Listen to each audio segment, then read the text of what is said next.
ഇയാൾ നദിക്കരയിൽ നിന്ന് കളിക്കുകയായിരുന്ന തന്റെ മകൾ കായയെ അടിക്കുന്നു. അവൾ വെള്ളത്തിലേക്ക് വീഴുന്നു. അയാൾ അവളെ ഒരു ദയയുമില്ലാതെ വെള്ളത്തിൽ നിന്ന് വലിച്ചു കൊണ്ടുവരുന്നു.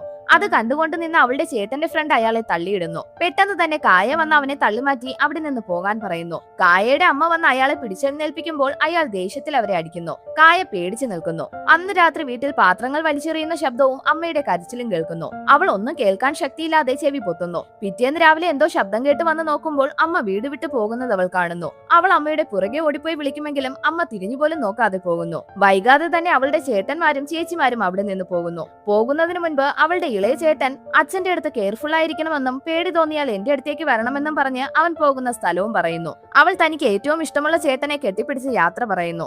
അവൾ അച്ഛനൊപ്പം ആ വീട്ടിൽ തനിച്ചാവുന്നു. ഒരു ദിവസം അവൾ ചേട്ടനെ അന്വേഷിച്ച് അവൻ പറഞ്ഞ സ്ഥലത്തേക്ക് വരുന്നു. പക്ഷെ അവൻ അവിടെ ഉണ്ടായിരുന്നില്ല. മറ്റൊരു കാര്യം എന്താണെന്ന് വെച്ചാൽ അവൾക്ക് വീട്ടിലേക്ക് പോകാൻ വഴിയും അറിയില്ല.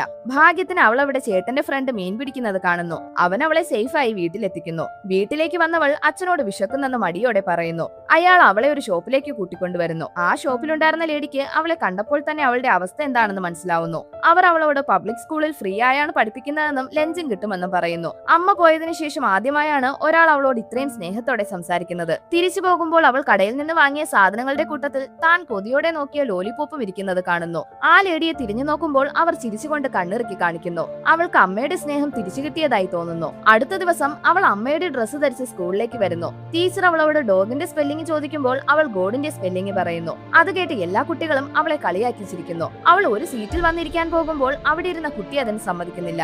എല്ലാവർക്കും അവളോടുള്ള പെരുമാറ്റം അവളെ ആകെ തകർക്കുന്നു. അവൾ സ്കൂളിൽ നിന്ന് ഇറങ്ങി ഓടുന്നു. പിന്നീട് അവൾ സ്കൂളിലേക്ക് പോയിട്ടില്ല.